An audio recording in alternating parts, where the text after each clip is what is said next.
All right, everybody. Welcome to another edition of the Leadership Blend with your host, Ricardo Rice, and my correspondent, Simone Cherie. Kyle Andrew. And Derek is on here. You know, everybody knows how Derek is. He's running around somewhere. All right. So before we start, on August the 17th, a phenomenal person walked into the studios. I interviewed them. She did her first run with the Leadership Blend with, at that time, candidate Flynn Brody.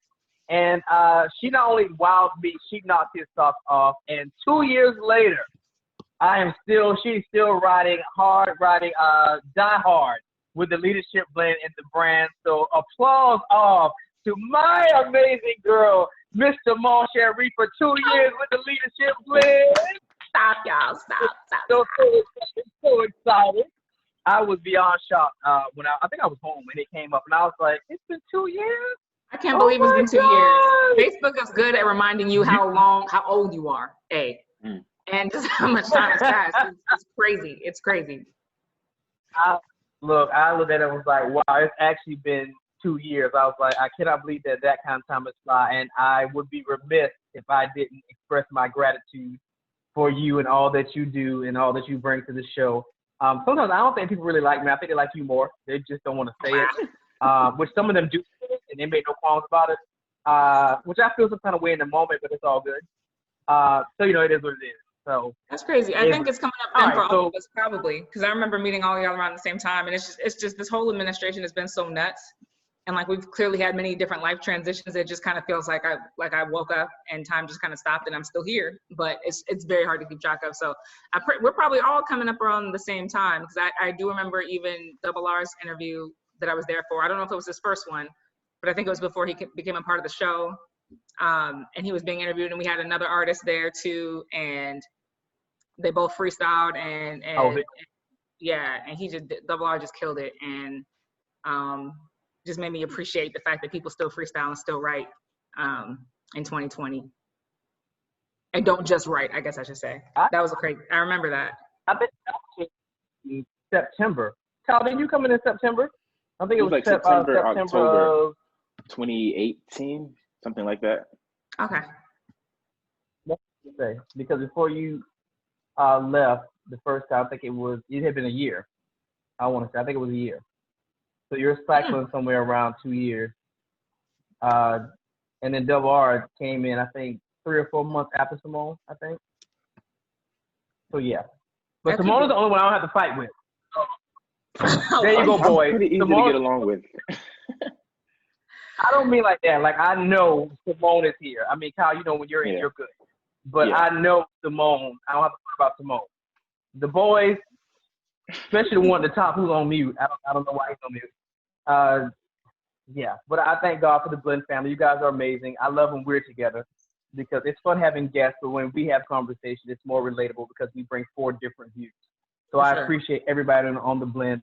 You guys make it great and make it fun. So I appreciate you guys. All right. So Simone, what's on the rundown?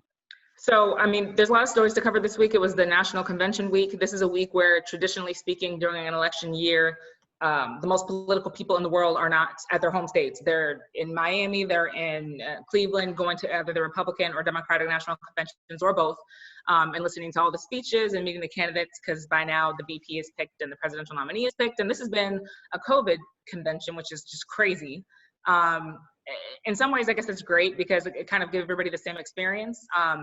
But this is usually a week where everybody's kind of huddled together. So I think we should cover the highlights of both of those conventions and talk about maybe themes and what the strategies could be for those campaigns, because we are still in an election year. That's very important. And then we can talk about COVID a little bit, which COVID has definitely clouded this whole election. Talk about, what the health situation looks like, the financial updates, financial relief updates, that is. And then more news developments, including a story about Steve Bannon, which that's a name we probably haven't heard for a while, but there's been a very big story on a recent incident with him. So yeah, and then just whatever else we can kind of pull out of that. But there's a lot of meat, so hopefully we can kind of break through all of it within an hour. Okay, so y'all know how I am about this political stuff. So I did watch. I think I've become a lazy American because now I've gotten to a point where I don't watch Like long stuff, I don't watch it. I wait for the highlights. So I didn't watch the DNC. I waited for them to give me Michelle, Barack, because I was like, I'm not watching this whole thing. I know they're going to give me the speeches, which is really all most of us tune in for anyway. I will be honest, the only speech I watched was Michelle Obama, and I'm not going to lie, it did make me angry because as much as she does not want to run, God knows if she did, it would be a no-brainer. Like, we would be good. People would vote for her.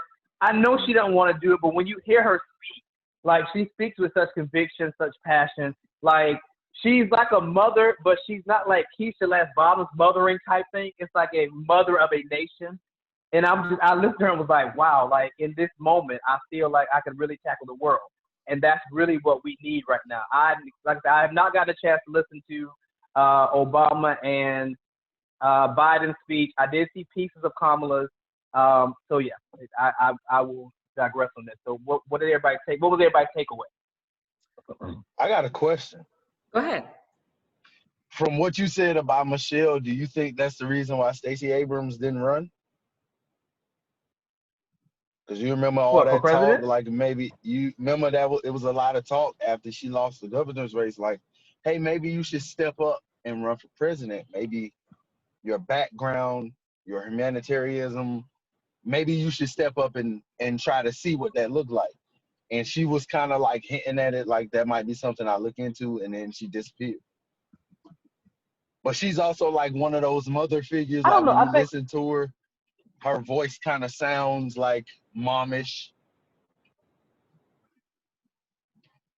Like she can make the nation. I don't know. When I hear Stacey, really a good meal. Yeah. I hate you in this moment. I don't know. When I listen to Stacey, her tone kind of reminds me of a freedom fighter back in the old days, like that voice that really calls you to action. Michelle's voice is different. Michelle's voice is like a mother of a nation, which they hit differently. I think Stacey is still kind of trying to figure out what she wants to do.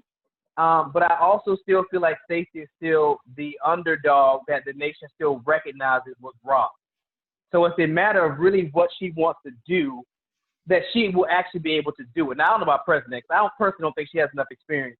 I didn't think she had enough experience to be VP especially when you look at track records and things of that magnitude, especially when you put her up against Kamala. But Stacey could do something. And actually, I think that there is a place in Biden's administration for Stacey. Somebody was talking about Kyle's boy, Yang, about finding him a space. I think there is a space to replace a lot of the losers that have been just taking up space in Trump's administration for a lot of those individuals who did run for the Democratic nomination. So hopefully Biden and Kamala will come to that conclusion, because a lot of those people that ran did have good ideas and would make a in the cabinet. So I think a lot of the work is already done for them if they pull from that pool. But Kyle, what did you think? I did not actually get the chance to watch it live. I did see clips and things of that sort. But in joining the conversation about what y'all are talking about, with Michelle, Stacey, or Kamala, I would love to see Michelle run, just like you, Ricardo. But I really believe she's done what she's supposed to do. I want her to rest. Stacey, I don't believe that she's so sweet. I don't think she's assertive enough to be VP or even a president at this point. I feel like Trump would literally run all over her.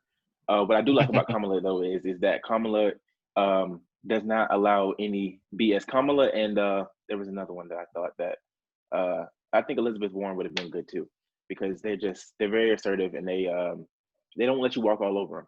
So I'm excited to see Kamala and Biden win the VP.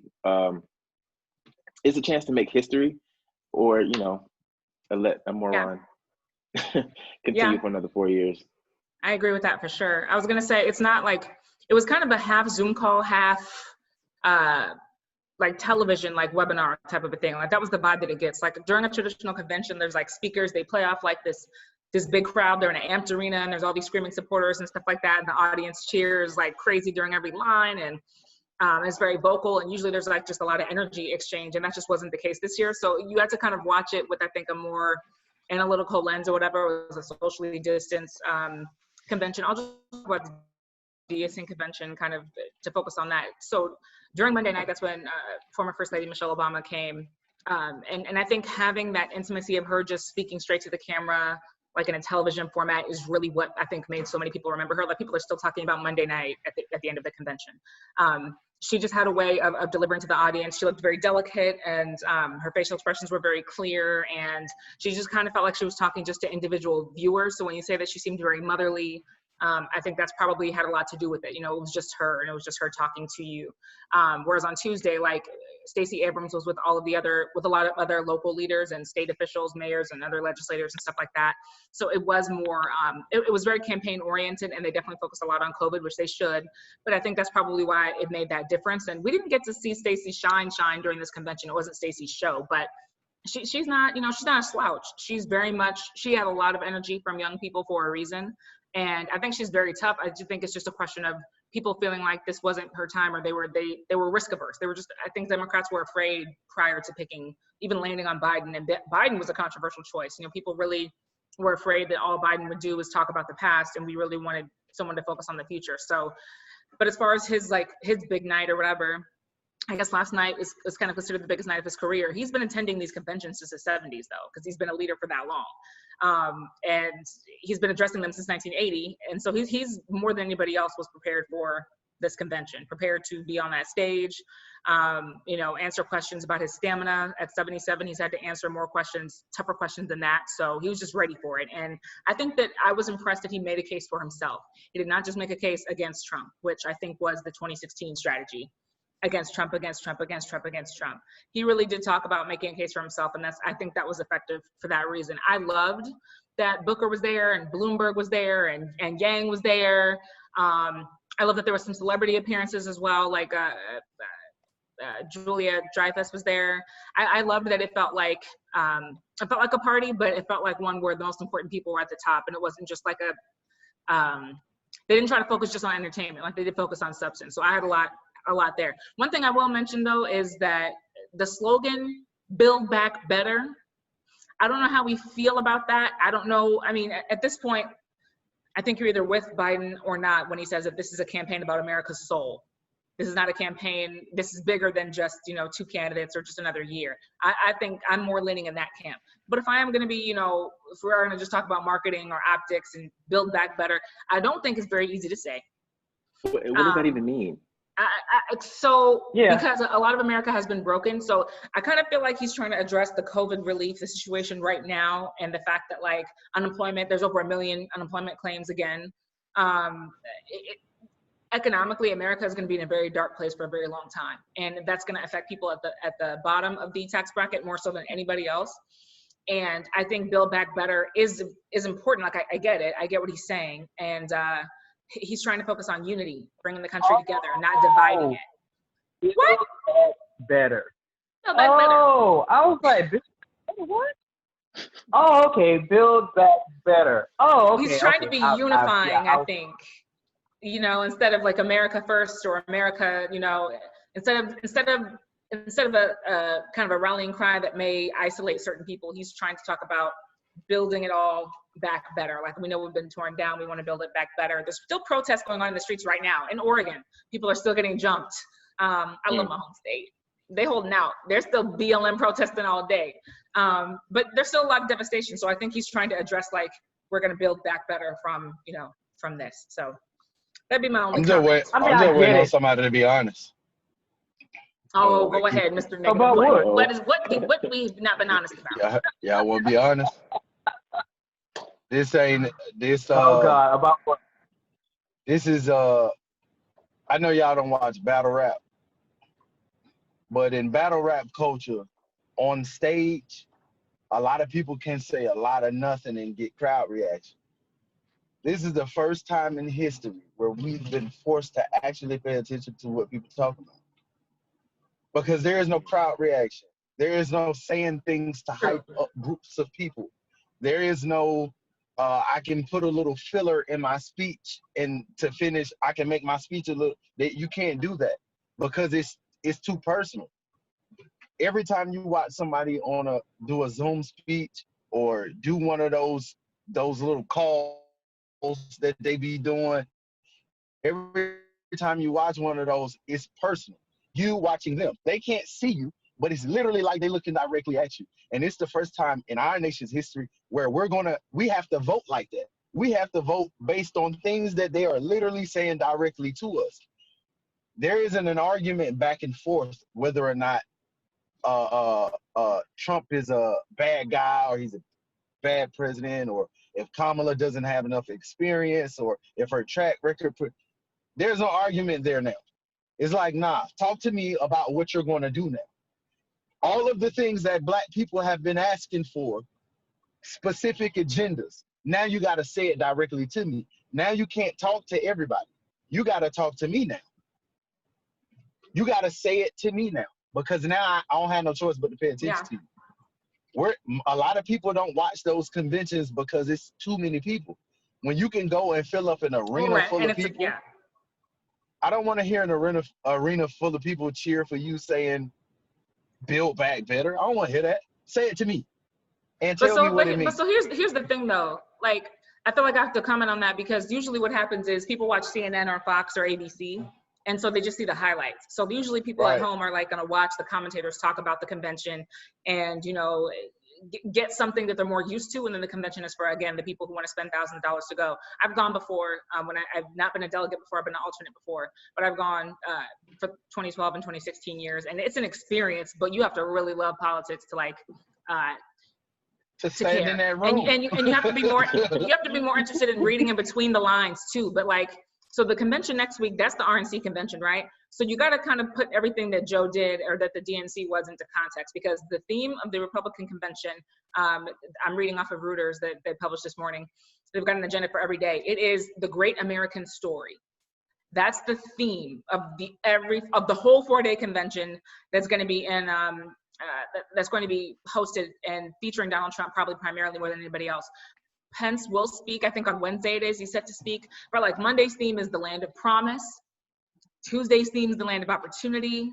The Thursday's theme is the land of greatness. So the entire thing is America, America, America, America. So they are doubling down, which is Trump's favorite thing to do. They're doubling down on America's greatness. That's what they're doubling down on. So he's not deviating from his campaign strategy or his campaign plan. So we're going to Oz. Oh, okay. We're taking a trip to Oz. Great. Where all these fictitious things are going on. Are we going to talk about the high unemployment? Are we going to talk about the poor handling of coronavirus? Are we going to take a trip down the Lollipop Guild and the Yellow Brick Road to Trump's reality in his multiverse? Because if you're going to paint a picture of America, let's paint the present picture of America, not what you envision for America. So that'll be really interesting. But I think my thought process with the DNC was, what was, as a the minority, what was the goal? You know, are we so emotionally led that the people that spoke needed to be transformational leaders and really speak to our spirits? Or was it really to talk about platforms and foundations by which we're going to build legislation, build infrastructure, to kind of rebuild America? What exactly was the goal? And I guess I was thinking about what was people's takeaway? Like, you know, all the I'll say Black folks, all my friends, you know, everybody's talking about these speeches and how, oh my God, Michelle encouraged me, and my Facebook was lit up, particularly from Michelle, was lit up from, oh my God, I feel inspired. Yeah, but are you inspired for the moment? Or will that inspiration carry you for another 2 months until we get to November to actually vote? That becomes the question. So here's what I will say about that. I am more happy than ever that Kamala was chosen for the Democratic ticket now. I think all the skepticism and hesitation that I had, that's definitely gone before. She is kind of the energy and the punch that I think people accuse Joe of not having. And she has youth on her side, considerably speaking, and I think that she can better challenge what's going to come from the other side than Joe may be able to, just because of history. But what we have to remember is that even in this RNC convention, as I'm reading the details of it, they're also doing the same thing in terms of trying to make it seem like they're the victims of the situation, meaning Trump's base. So like some of the people that they're going to have coming up, the DNC had Yang and had Booker and had a couple celebrities here and there that have been a part of this journey for a while. the RNC is going to have, you may remember during BLM, there was a major picture that went viral of this couple that were holding firearms as there were protesters outside. Outside of their house, Right. So that couple will be speaking at the convention, right? They got that young boy that was talking crazy to the Native American guy. Why? Why is he speaking? Well, right. And then there's also going to be a business owner, one of the business owners, who said that the Paycheck Protection Program saved her life or her livelihood or something like that. So speaking positively about COVID relief is going to be someone there doing that. So there's going to be someone there to say that everything that Donald Trump has done has been incredible. And for the exact same purpose, is for trying to say that, like, look, despite what you've heard about the cases going up, about 1 million unemployment claims, about economic devastation, about the diminishing US dollar, despite all those horrible things, Trump is awesome.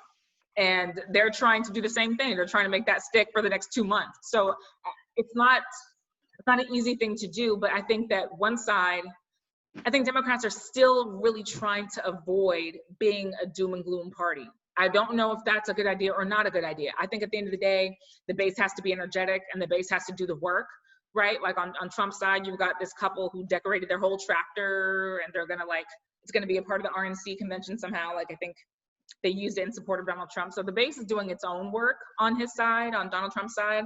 The Democratic base is going to have to do their own work to a certain extent. And I think the Democrats are just trying to make sure it's not a doom and gloom, angry thing. You know, I think they're still kind of hanging on to that. When they go low, we go high.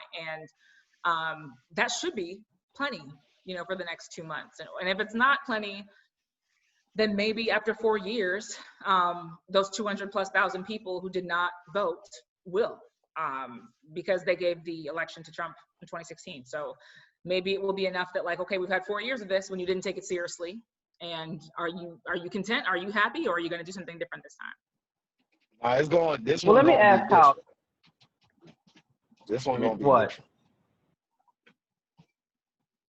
Kyle, let me ask you this, because you're the youngest. So, you know, we pick on you because you're the youngest. And what do millennials need and Generation Z need to feel a part of this process? Because I think it kind of boils down to you guys, which is how Obama primarily was able to win, you know, terms, because he was able to invigorate the younger generation. I'm not seeing a fire or a desire. Now, when it comes to protests and things of that magnitude, yes. But when it comes to voting, which is the byproduct of these protests and things of that magnitude, or the leading cause, I should say, I don't see that same level of enthusiasm from your generation. What are we missing? I'll say what are we missing to get you guys inspired enough to go vote? Well, I mean, I remember touching on this a little bit in one of the previous weeks, where I was saying that I was having a conversation with not a friend of mine, but somebody who we had a mutual friend, and we were talking about politics and, you know, the actions that we're going to take. And he just flat out said, he was like, I'm not voting. And I'm just like, why? You know what I mean? And he's like, you know, he talked about the electoral colleges, how he feel like his voice is not heard and things of that sort. And I'm just like, well, you have to exercise your right. But as far as what, you know, we need to get out and to be motivated to go, I wish I had the right answer. I really do. But there is no right answer. I don't feel like I'm more motivated than ever. But as far as my peers, I was going to say, can I ask you, do you feel like there's a difference between college educated and not college educated, or do you not see that there's a difference? That might be it. There is a difference there. Most of my friends have graduated college or are still in college. And this particular guy, I don't know him, but I don't think that he was ever college educated. It might be lower income millennials. I feel really bad saying that. It's okay, Rich Kyle. That may not have the resources or the people around them to. They may not have the resources or the people around them to instill in them the importance of voting, like, you know, I had and my friends had. So I would answer Ricardo's question saying exposure to different educations. We just need exposure. They're not exposed. So that's the best way I can answer that question. There is more to it, but generally just exposure. What about celebrities, Ricardo? Like, can celebrities do more? Because during Obama's campaign, it was like MTV every day. I mean, there wasn't a celebrity you could find, actor, musician, director, who was not rocking a Yes We Can t-shirt and making it very clear that you need to get out and vote. Would that be helpful? That's actually what I would. You really read my mind. That's exactly what I was thinking. Like, if we got the Meg Thee Stallions, the Cardi B, if we really got them involved, those. I mean, look, we're trying to find viable solutions. Yeah, I know I'm saying, but I mean, like she was saying, like, it becomes a running campaign that we get the people that, you know, the younger generation responds better to. Is that part of the solution? Is that we get the celebrities, the real ones in the window, get them involved. I have a question. In 2008, Obama's the first time Obama ran, I was only 14. But so do you guys remember the rate that like young people my age now, that they went out and voted for Obama? Like, was it higher or was it lower? Because there was a lot of celebrities. Yeah, it was higher. It was historically high for people between 18 and 30. Yeah. It was high. And maybe so, I mean, what are you saying, Derek? The answer to your question. Maybe it was that he just had that swag. You know, it could have been a lot of combination of things. But there was not that big celebrity mega bus in 2012. There wasn't that mega bus for Clinton in 2016. That was not there. 2016. So, Derek, what were you gonna say? The answer to that question is no. Why? Especially this time. Well, a lot of what, especially over the last 2 to 3 years, I'll say the last 2 years, as people have dived more into Joe Biden's track record, the good and the bad, to a lot of Black people, especially celebrities that we deem to be celebrities, I'll say high profile people, they have looked at his early 80s, early 90s, the way he voted, the bills that he presented, like, they've looked at that stuff as damaging to the culture of Black people in America. What they also don't look at is, if you look at between 85 and 94 and you look at that bill that was presented, and then you look at all of the Black leaders that voted for that same bill, they don't get that same flack. They point the finger at the Clintons, they point the finger at Biden. Those are the people that they blame. So when it comes to turning around and you ask young Jeezy, well, your president was Black twice. What do you feel about Biden? And he says, I don't know Biden. Well, you wrote a song called My President is Black and you never met Obama. So what's the difference? You didn't know Obama when you made that song, but you felt like he was a part because he was like, that's the thing that's one of the main things, especially about millennial voting. When they can find somebody that looked like them that they can connect to, it's something totally different. Biden is 3 generations away from a lot of these people. He's 70, he's almost 80 years old. Yeah. His oldest son is old enough to be somebody's granddaddy. Yeah. So it makes you look at somebody like that. Like, how far removed is Biden from just understanding my plight as a 25, 26-year-old, as a 19-year-old, as a 21, like, how far removed is he from that time? Because when Biden, in 1980, Biden was a grown man. So here we are in 2020 looking at that same man, like, now you're an even older man. How do you connect to me? So how are you saying any things that relate to me? So here's the thing, the average person's age is always, so are you saying that because of Barack Obama, who I guess may have been too perfect, the bar is now, it's crazy that I don't appreciate, I mean, I rebuke what you're saying, but I'm trying to just dissect it a little bit. Because what you're saying is that Obama set a precedent where the bar is high on one side of the aisle. Meanwhile, the bar is invisibly low on the other side. But it's been like that. We've seen that in the last 3 elections. Look at the candidates that have been presented on the Republican side. I wouldn't vote for none of them. Look at who ran against Obama. Look at who ran in 2000. We got Bush in 2000. Bush wasn't the brightest of stars in the sky. But look at what we have now. Like anybody that could have ran as a Republican, where they at? What have they done? What is their track record? And who do they connect to? Now the bar is set so low that you can literally get on stage and say nothing that makes sense. But long as you can invigorate certain parts of the crowd, that's why I said this is battle rap. And a lot of people don't look at it like that. But hip hop, that's the thing that invigorated that. It wasn't just regular celebrities that we're talking about. We're talking about multi-platinum hip hop artists standing behind this man saying, this is my guy. This is my guy. And you got young people that look up to those people that were also young, like, well, if Jeezy said he cool and I'm in the trap, I guess that's who I got to vote for. Who's going to say that about Biden? Who's going to say that about Kamala? Who's going to say, well, you know what?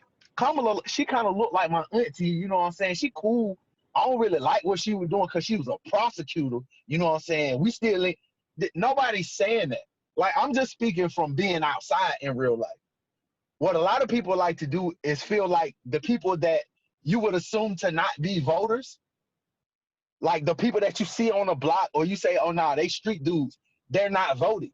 In real life, they go vote for whoever they can connect to. I don't think that there is a I think the gap is so wide between what we think about Biden and who Biden actually is right now in this moment that a lot of people won't connect to him. That's why Kamala, him picking her was special, because now you have black women looking at his choice a little bit different. If he would have picked Cory Booker, we would have been looking like, bro, really? Yeah. If he would have came out of the blue and said, I picked Bloomberg, we would have looked at him a little bit crazy. Yeah, no, that was an option. That was an option. Even if he would have picked Yang, and Yang had great ideas. The problem is that you got somebody that was taking your rhetoric and then inserting it after you dropped out of the race. So how would we look at him now? Now we're looking at him like, well, maybe he isn't as incompetent as we thought he was. We thought he was slipping a little bit, but he made a great choice for VP. He chose somebody that not only has experience, that not only is a hard hitter. She's not going to let you talk to her crazy. Mm-hmm. She's not going to let you feel like you can get on stage. That's this like a great 2-on-2. I agree, because she's not going to go so high and be so classy that she's going to, like you said, that she's going to let you say whatever you want to say. That's not going to happen. She may, it's. So I appreciate that. And even though her record did come up, and she's also been somebody who said very clearly, and really Biden has said very clearly too, that was a bad choice. Right. And I think that makes all the difference. Whereas, I mean, on the other side, again, you've got somebody who still wants to implement stop and frisk nationally across the board for you, for me, for everyone. So it's, again, we can be critical of some of these things, like, oh, you made this huge mistake all these years ago and there's still consequences. But on the other side, you literally got someone saying right now, if it's up to me, it's martial law. Like, I'm having people knock on doors and stop and frisk. When what's the problem? I'm the president. I am the great I am. I mean, this is the vibe I'm getting from. So so it's like, which do you really want? Go ahead, Ricardo. I was gonna say. Uh-oh. I can't hear you. Did he drop off? I don't know. I see you. I don't even see him. Oh, really? Really? I see you and Kyle. Okay, wait, say it again. There you go. Can y'all hear me? Yeah. Yeah, yep. There you go. So going off Derek's theory, would we have come out better, as ludicrous as this sounds, but going off your theory, would we have come out better if he had chosen a VP such as AOC? She's young. She doesn't take a lot of sitting down. Would she have resonated with Kyle's generation because she is their age? Would that have been a better VP choice based off your theory? No, it would have been a better VP choice for the young millennials, but older people look at AOC as that chink. Like, maybe she talked too much. Maybe she's doing too much. Like, maybe she's in the limelight, and that's weird to me. But I think that disconnect. I think that she's not experienced enough, and I think we wanted the balance of experience and energy. We wanted a balance of that. So I think Kamala is that. I think AOC would be is going to continue to be popular, and she should be. But that's different. Give her about 10 years. Derek's saying that Kamala is a great choice. It's just a question of like, was the president the best choice? I mean, that's more kind of what he's saying as far as the endorsements go. Because I mean, you didn't have to bribe those celebrities to vote for Obama or to support him. They were happy to do it. So it's more the question of like, if we would have known choice. If we would have known the VP before they picked the Democratic candidate, we probably would have voted for the Democratic candidate. That's what I believe. If we would have known like before, Kamala's going to be the VP. But who's going to be the choice though? We don't know. But she the VP, I'm going to vote. Because I think you're right. This whole thing took way too long. We've all, I think said that this is taking way too long. Like there were still 12 people in the field in like February. We were like, what is going on? Why are all these people still in the, like this? That was crazy. Yeah, we all had chose. It was either Yang or Kamala. Like, I knew that Booker wasn't going to go that far. I knew that Bloomberg, I don't care how much money you got, my guy.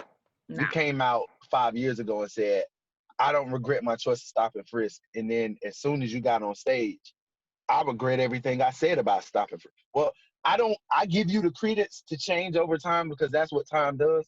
But at the end of the day, like, so. Right.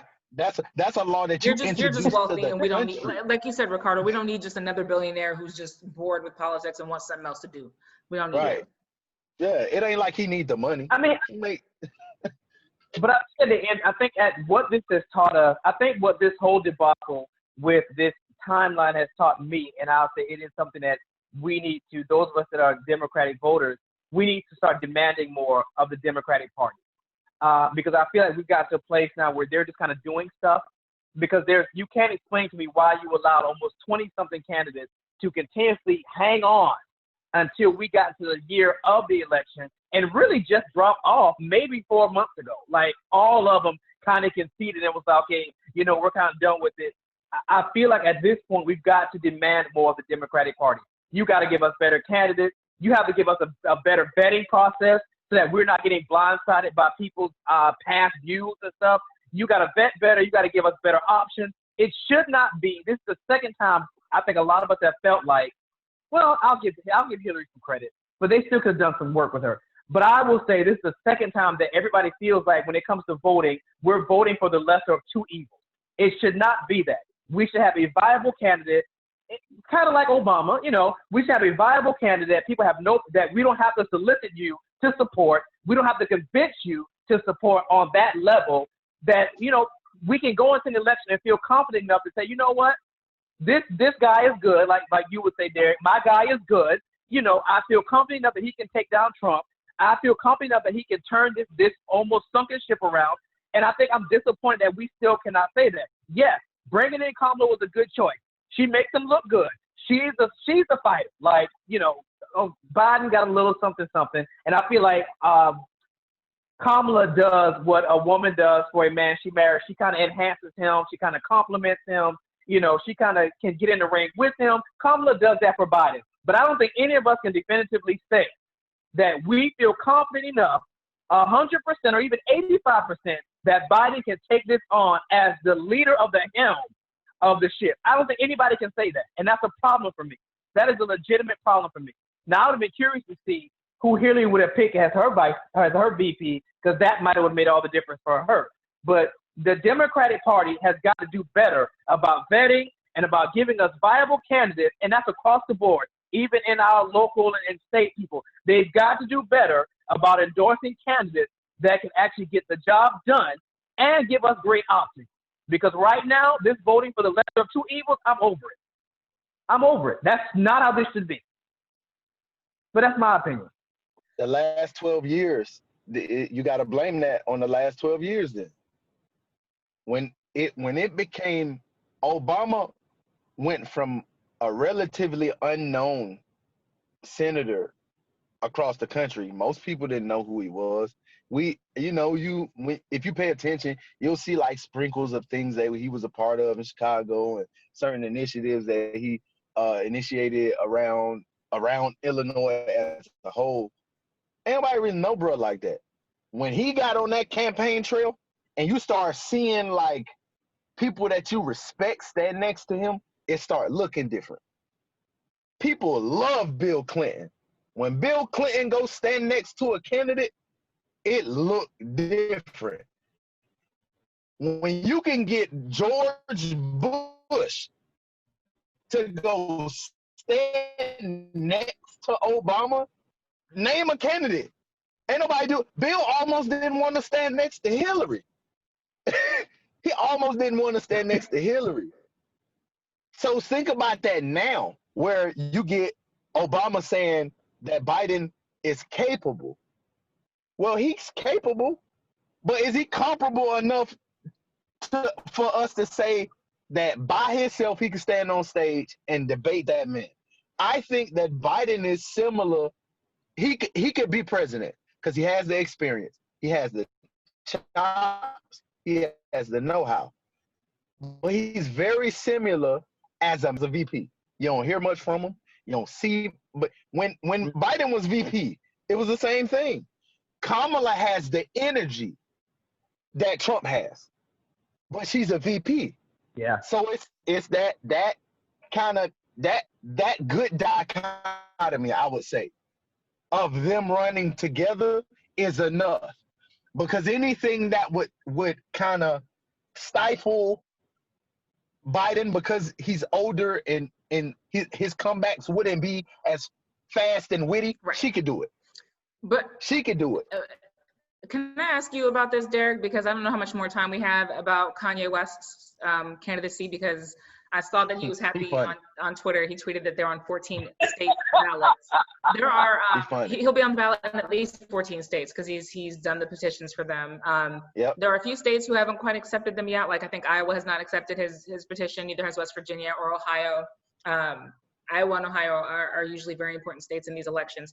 And I think the reason for that is because it is illegal in every state. Every state does elections a little bit differently, but it is illegal to collude.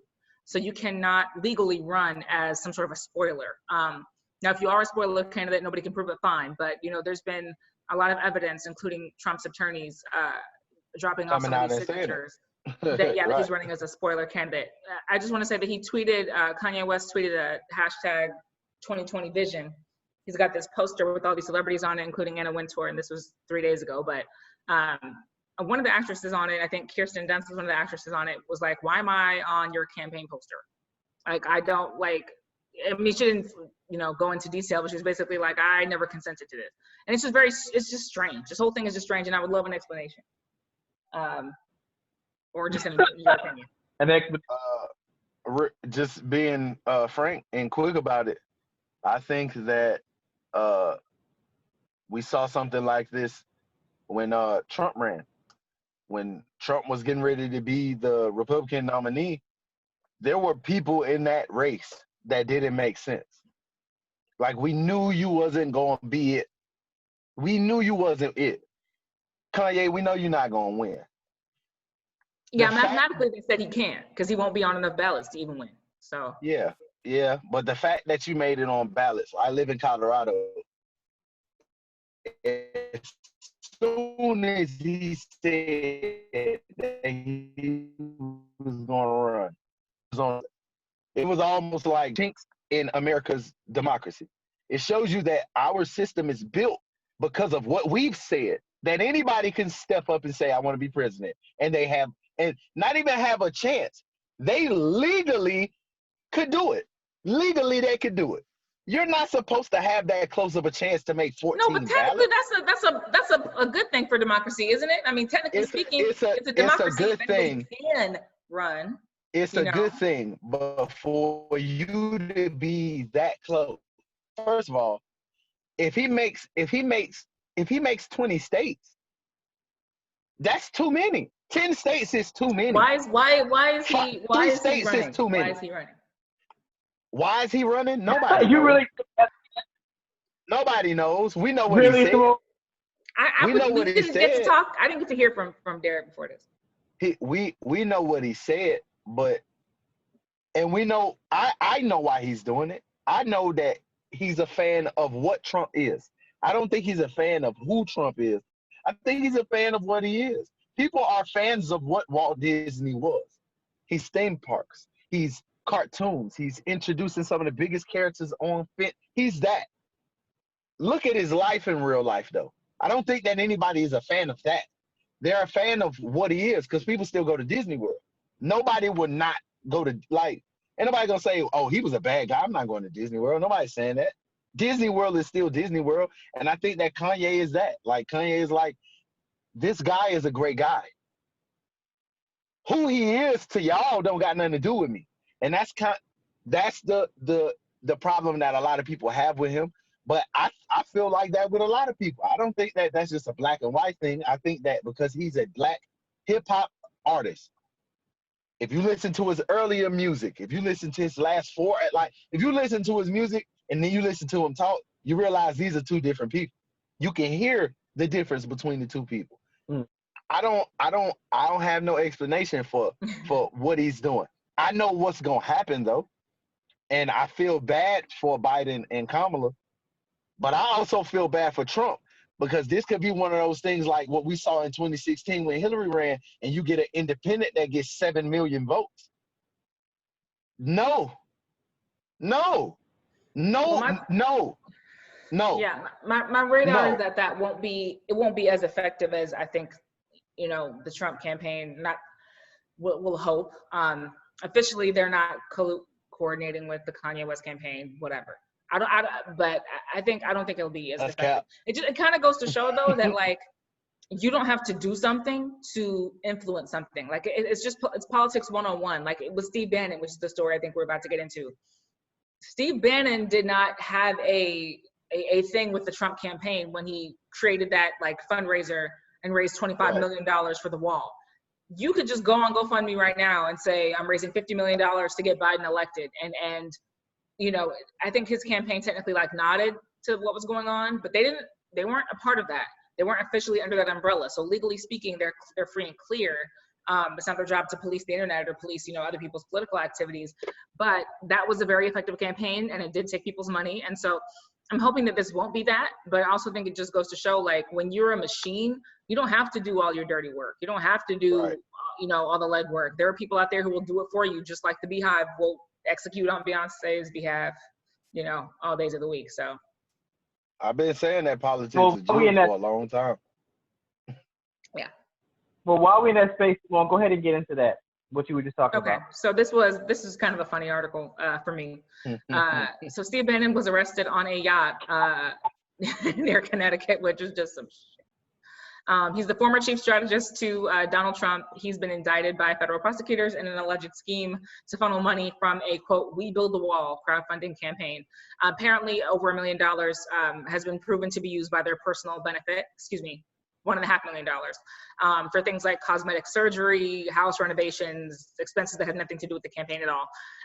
Bannon was smiling when he left the courtroom in Manhattan. He claimed that the whole indictment was just a fiasco and that people do want to build the wall and that the feds just don't want people to want to build the wall. Basically, this happened, prior to President Trump being President Trump. This was kind of around the time that he was running, and very quickly into his inauguration. Steve Bannon has not been in the White House for years. He was let go / wanted to go back in 2017. But the charges include conspiracy to commit wire fraud, conspiracy to commit money laundering. There's 3 other co-conspirators that were indicted as well. All about building that wall across the southern border, which that has not been a big theme of the 2020 re-election campaign for President Trump. However, a lot of money was raised. $25 million is no joke. You can't just raise that money online, just anybody.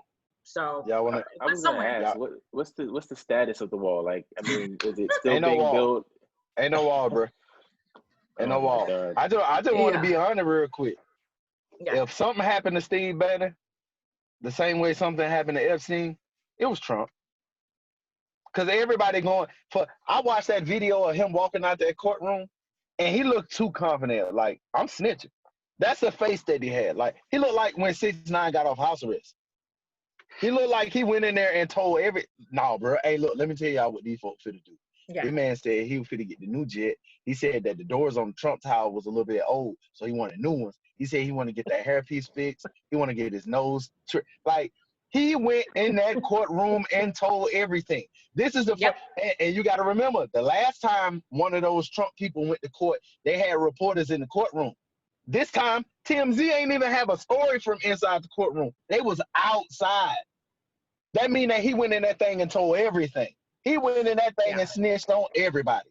I'm waiting to see what's gonna happen with this, because this case is fastly becoming one of those cases that we gotta pay, especially with that type of money. $25 million compared to the kind of money that these folks be playing around with, that ain't a lot of money. But $25 million for a campaign guy that is no longer with the campaign, that left 3 years ago and it's just now coming up, that's something totally different. This is crowdfunded money. So it's not like, again, like you said, it's not his own personal back pocket. It came from the people, right? So that's why it's a big deal. You can waste your own money all you want to. But the reason this had to happen is because, so this was Trump's promise back in 2016, right? He said the first year, I'm gonna build a wall the first year. Well, there's been a lot of setbacks from that. Like I think you remember all the federal district judges that were like, one after another were saying, no, this is unconstitutional. You cannot use taxpayer money to build a wall. And he kept getting setbacks after setbacks after setbacks. So there was like $1 billion appropriated at one point, over $1 billion, I think 1.7 was the official number.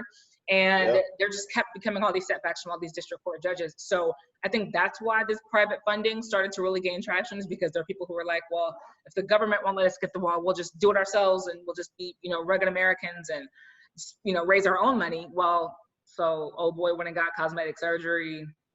Old boy went and bought a Jaguar, allegedly, like with this private crowdfunding money. And there is, Kyle, to your point, as of May, there was about 194 miles, which is less than 8% constructed across the southern border. It is all replacement fencing, except for 16 miles. So whatever has been spent and allocated, the time, the resources, out of the 194 miles that they've begun, it's all replacement fencing. All of it. Just because it's all just replacement fencing. So an updated fence. I can literally walk up to that gate and cut it with a snipper and slide right through that thing. I did see a picture. It really did look like that. It really did look like that. When I saw the picture, I was like, wow, nothing. And I remember those stories when they were saying, oh, it's reinforced. It has the electric barrier on it. If you touch, no, it don't. No, it don't. Replacement fence. First of all, they probably had somebody cousin out there working. Like, hey man, I got some fencing at the house. I can get it for you. No, I'm good on it. You folks is playing.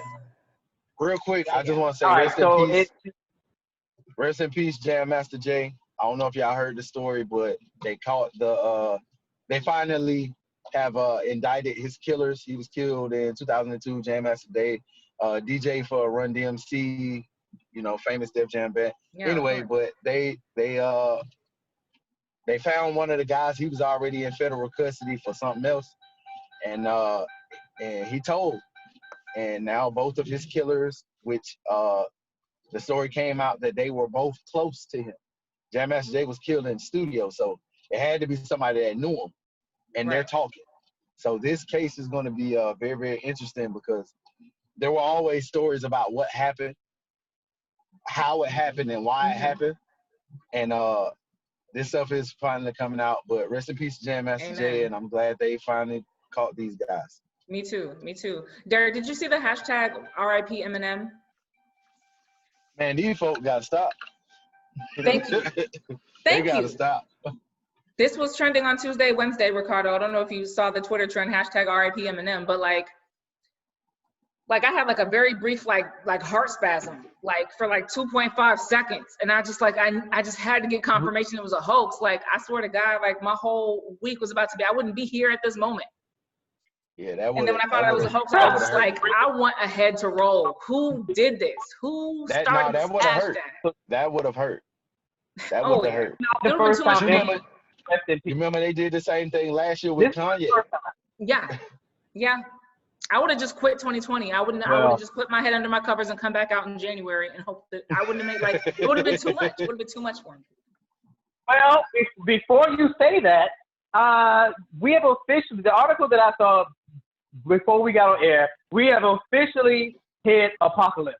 It's official. Like this next thing I'm going to present is all we've been waiting for.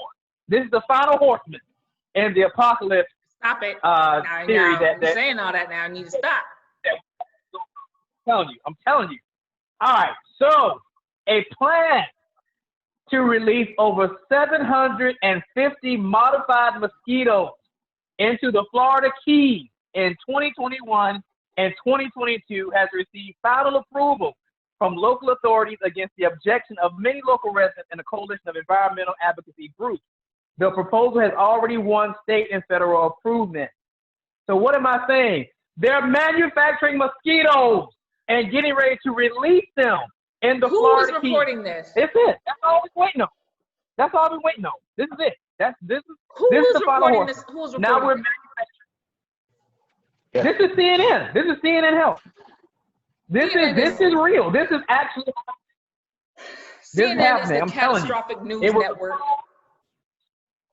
It's approved by the Environmental Protection Agency in May, and the pilot project is designed to test if a genetically modified mosquito is a viable alternative to spraying insecticides to control the Aedes aegypti, which apparently is a species of mosquito that carries several deadly diseases such as Zika, dengue, chikungunya, and yellow fever.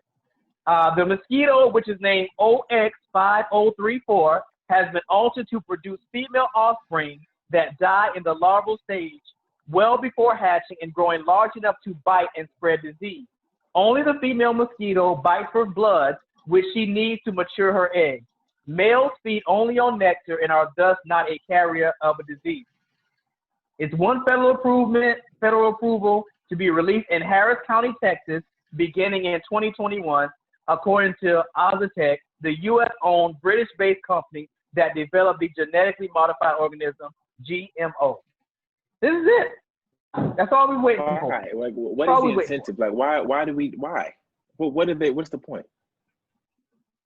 All right, so the new male mosquito is programmed to kill only female mosquitoes, with males surviving for multiple generations and passing along the modified gene to subsequent male offspring. So what they're really hoping this will do, this modified mosquito will do, is it will mate with the actual let's get back to the way you pronounce this thing. The Aedes aegypti, they wanted to mate with that, and in essence to kill it off. That's kind of the ideology about why they these will be just like disease-free mosquitoes, basically, Kyle. Like they just want to replace all the disease-carrying mosquitoes with disease-free mosquitoes. Here's the thing: the money is being spent totally incorrectly. Like we don't like taking vaccines when it comes to things like this. At least I think we've discussed this before, quite frankly. But they're better off working on curing people who catch these diseases than working on creating mosquitoes. Right. Well, I think what a lot of people don't understand is that they've been doing this for a while. So there's a story that came up about 2 years ago about introducing humpbacks to a different environment. And then they saw that it didn't work. They took like 20 humpbacks and put them in a different environment where there was food for them. All 20 of the whales died. So what they did is that they started genetically modifying salmon for a whale population in like northern Alaska. And they took all of these fake salmon and put them in the water, and then the fake salmon start reproducing. The problem is that the whales weren't eating the salmon, so they start dying. This is going to happen they've done this multiple times. They did it with deer. Genetically modified because we are not they can't reproduce. Jesus. Like we cannot create these new animals. Right. What my belief is that they're already here, Ricardo, because we were at the Quick Trip just a couple days ago, my wife and I couldn't get out of the car because there was some big yellow flying thing so serious about getting into the car that I could not leave the car. It went from the front windshield to the side window, couldn't get in, came up on the sunroof, trying to get in. They're already here, as far as I'm concerned. It's a honeybee. What are you talking about? It was not a honeybee. It was at least 6 inches long. It was at least 6 inches long.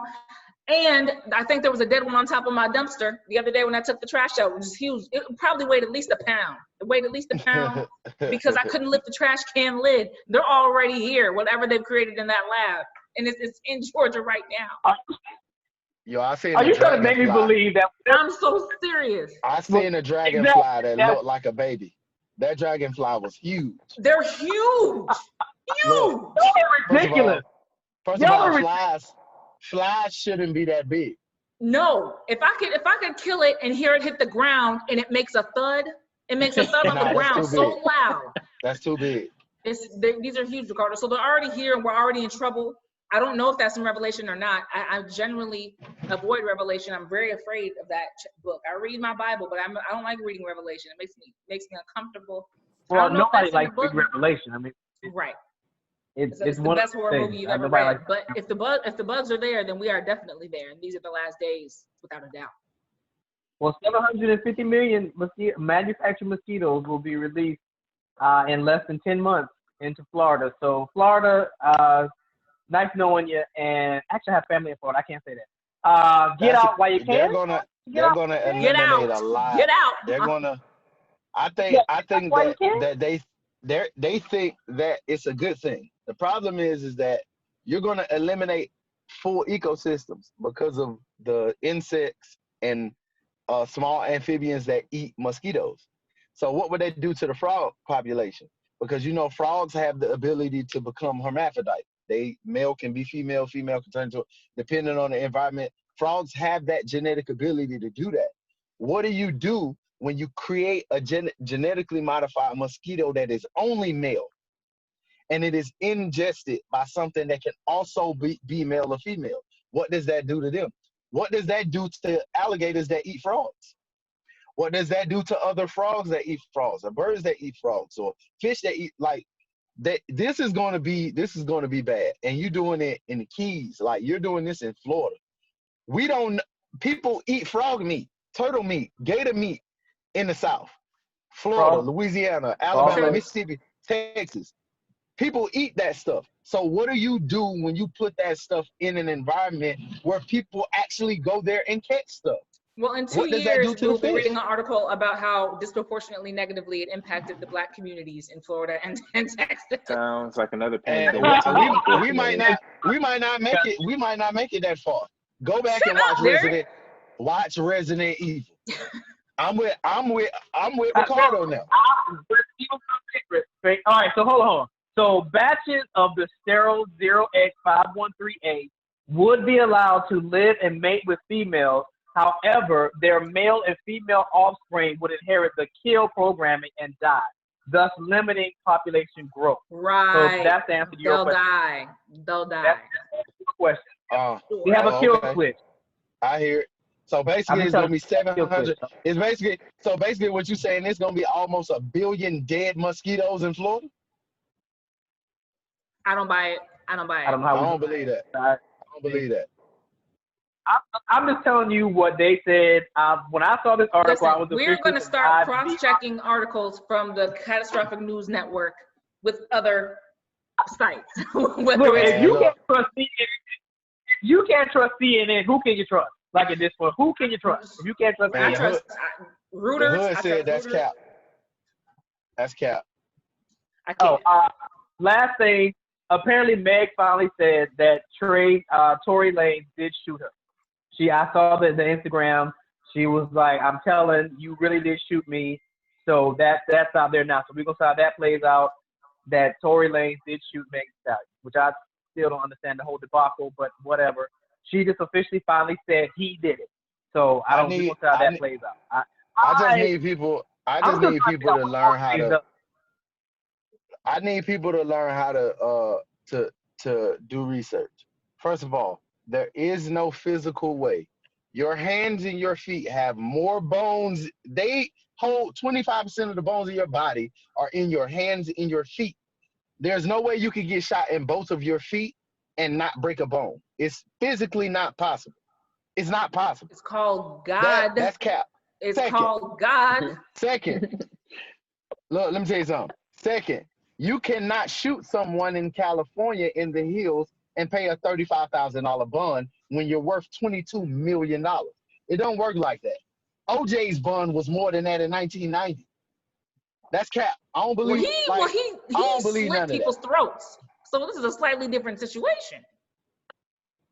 But this man pulled out a gun in a car and shot a girl. And like, how you get shot in both your feet? A lot about that story. First of all, and you were at Kylie Jenner's house. Just so I understand, are you making a scientific argument, or are you victim blaming and calling Meg a liar? Because so which are you doing?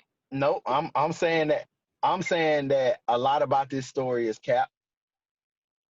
That's all I'm saying. Why would she do that? Why would she falsely identify who he was? Do you think she's mistaken, or do you think she would do that on purpose? And why would she do that on purpose? I think that the girl that was with them when she finally said something on the gram and then deleted her page, I think that was very telling of what happened. She said that they got to arguing. A gun was pulled out. She ain't say who pulled the gun. She said that somebody took a gun and somebody got shot. In my opinion, because she's from Texas, I know a bunch of girls from Texas that carry a little yam on them. So they know what it is. I think that Meg probably put that thou out on them and said, hold on, you in here trying to jump down on Kylie. Boy, I will shoot you in here. I'm from Texas. And I think she said it just like that. And he was like, I don't know who you think I am. I'm Tory Lanez. I got a hairline now. You're not just about to pull no pistol out on me. So why didn't Kylie get shot? Why didn't Kylie get shot? Because Kylie wasn't in the car. It was Tory, Megan. Kylie Jenner? Yes, they was at Kylie Jenner's house. That's why I'm saying a lot about this story is cap. They were in the hills at Kylie Jenner's house. You froze.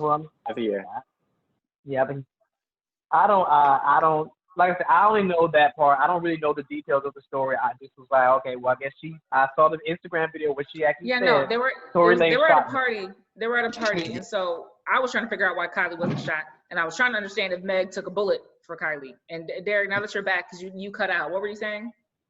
That Tory not no snitch, so he not gonna say nothing. But in real life, Kylie wasn't in the car; she was in the house. Her publicist made a statement and said Kylie Jenner don't got nothing to do with what y'all talking about. Leave her out of that. She a Billy now. Don't talk about her. So nothing else about this story came out. I want to see, this picture was pretty gruesome that I saw. I don't know about broken bones or whatever, but it looked like a real substantive injury. It didn't look like, somebody stepped on a splinter. So I don't know. I mean, personally, I've never been shot, praise the Lord. So I'm not going to, speculate on that. But Jesus. Well, now, I would say that when I was younger, I did jump on a pitchfork. And it did go through my foot. Oh, I thought you were about to say you've been shot. I was about to say. No, I have been shot. Yeah. It ain't sweet. So stereotypically, I would expect if somebody on this call had been shot, it was you. And that's not necessarily a good thing or a bad thing. But what I thought Ricardo was getting at was that he had been shot, and I just thought, you know what, this could change a lot of our dynamic and really increase my respect for you. I really want to understand how that possibly could transpire. So you stepped on a pitchfork. Okay. I jumped on a pitchfork and it went through my, I'm trying to say to Derek that strange things can happen. It went through my foot, but if you look at my foot, you would never know it happened. And the only reason I know it happened because I lived it. But you would never know it to look at my foot. It didn't leave anything, but I literally jumped off the porch onto the pitchfork. And if my grandma was alive, she could confirm the story, but you would never know it to look at my foot. So what I'm saying is to Derek, strange things can happen. Doesn't mean just because it's not scientifically possible, it didn't happen.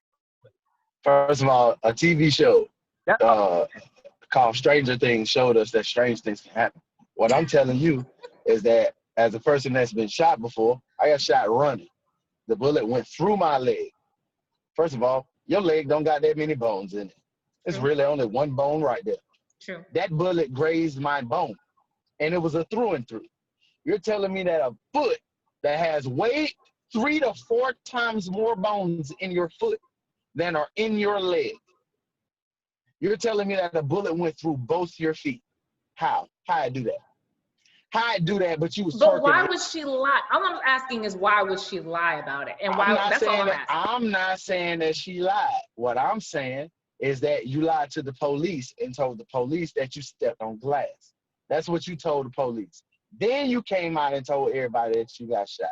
Then you came out and told everybody that you didn't know what happened. Now you're coming out in the live and you said that you felt like your life was in danger. You was in the car with Tory. So you kind of insinuated that he was the one that pulled the trigger. But in real life, like, you ain't got a cap like that. You pulled the gun on him and he took it from you and you thought it was sweet. You thought because Tory was little and because you 6'7" with heels she on. She is not 6'7" now. Come on now. Well, I mean, from what I understand, she says that she was trying to protect everybody in this situation because the country was in the midst. The country was in the midst of all the protests and all the Black Lives Matters and things of that sort. And she was like, she didn't want to be in a situation where a police officer killed, one of them that was involved. So she lied and she said that she didn't know. She didn't want them to know that there was a gun in the car. And even when she got to the hospital, she said that she told some fabricated story. But now she's wanting to tell the truth. She stepped on glass. But she also wasn't the one to tell them that it was a gun in the car. Yeah. Tory did that. Let me just read this quote, though, because she posted a very long caption on Instagram, and I can't read it all, but she was just saying, I usually don't address internet BS, but y'all people are sick. God was really watching over me, and I'm healing so well. I'm sorry I'm not sad and miserable as a lot of y'all. I'm going to keep being Meg Thee Stallion. She said, what I've learned about a majority of the people on social media is they like to hear bad news before good news. And I got hit at the back of my feet because when I got shot, I was walking way facing the back. Why would I lie about getting shot? Why are y'all upset? Why are y'all upset that I can walk? I got my stitches out like 2 weeks ago. I was ready to celebrate. That's what she said. So I don't know. Only God knows, but man, Tory will definitely be probably facing assault charges, if nothing else. He may be exonerated, but you can't, avoid being charged. I think. Cap. All right. Cap. We'll stay abreast of this story. It's not like a serious story, but I want to see all these moving pieces, what will they lead to? That's kind of what I want to see. So we'll stay on abreast of this here. All right. Final thoughts, Simone. Now I'm just thinking about Meg Thee Stallion. I mean, I won't even get a tattoo on my foot because the bones. Because the bones, like I'm not even going to get a tattoo there. I keep it like as Derek said on my legs. Legs got plenty of fat, and there's it's a pain-free process. Okay. So I would just be praying for everybody, and just Lord, that's a lot to go through. I'm blessed. I feel blessed and highly favored now. That's my last word. Cal, final thought. I don't know, man. There was a lot. The story that resonated with me the most is the whole mosquito situation down in Florida. I don't know. I don't really trust that. I don't know. I don't like that. And then Simone had her experience. Let's revisit that too. I don't know. I don't know what to say about that. Derek, final thought. Shout out to Joe Biden for making the right decision. I look forward to seeing what they're going to do, and I hope they win. Please. Please win. Great. Please. And my final thought, I stand by that the DNC, when we get through this, we're going to demand more from you. Those of us that are educated and know what this should look like, we're going to start demanding more, especially since y'all love the toot that y'all are minority friendly, which I hear a lot of people say. Then we expect better. We expect better vetting. We expect better candidates, and no more of just the lesser of two evil garbage. We're done with that. We're going to get through this, but we're done with the lesser of two evils. You're going to give us viable candidates that you properly vetted, that we don't get no surprises on the campaign trail. Hell, even Olivia Pope did a better job of vetting her candidates when she was on Scandal. So we are demanding more of the DNC, and we need to, I don't care if they set a precedent. If we need to get a new president or a new person in charge or a new leadership team at the DNC, fine. I will personally campaign to get my people on board, but no more the lesser of two candidate garbage. We're done with that. We're going to get through this, and we're done with that. All right. So on that note, on the 30th, August 30th, the Leadership Blend television show will be returning to Roku and Amazon Fire TV as well as their YouTube channel. The team finally pulled me out of hibernation. I really didn't want to. They put me out of hibernation. In September, the Leadership Blend Live podcast will be returning to the studio as well. So great things are coming. Also, in September, the Leadership Blend magazine will be coming out with its second edition, the women's edition. So a lot going on in the Leadership Blend world. Keep me lifted in prayer that I won't lose my appetite and start losing my hair moving forward. So we will see you on next Friday, same time, same place, on the Leadership Blend.